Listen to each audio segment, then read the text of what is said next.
You can just take tempeh, slice it, marinate it, and fry it up and make a delicious TLT sandwich. But some magical things happen when you transform it. So today, we're gonna make tempeh meatballs.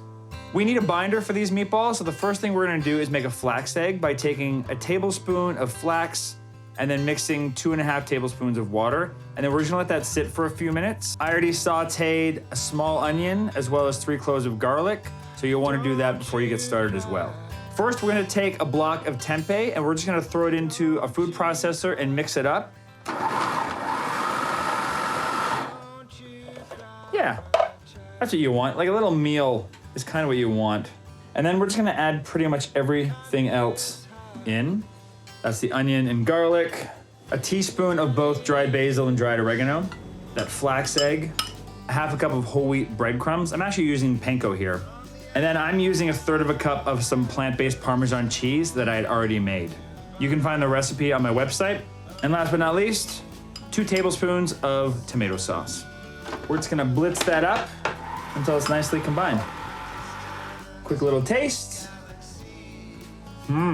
I like it. Okay, so now we're gonna take this, we're gonna remove the blade so we don't turn this into a medical show. And then what I'm gonna do is I've already pre-mixed some of those breadcrumbs and my plant-based Parmesan cheese. So what we're gonna do here is we're gonna take a tablespoon and we're gonna make little balls. About golf ball size is kind of what we're looking for. Just roll with your hand, toss it inside that breadcrumb mixture and just roll it around until it's nice and coated. And then you're gonna do that for the entire mixture.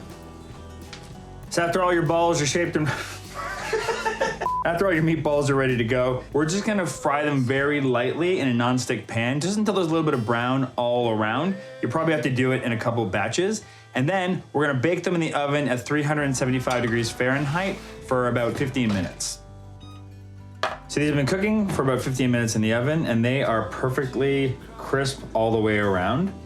You can use these however you usually use meatballs. You can make a sandwich out of these. You can put them on top of pasta, put them in a salad. I recommend them with a little bit of sauce. It's delicious. That basil comes through beautifully. The texture is delightful and there's a nice little crisp from that breadcrumb.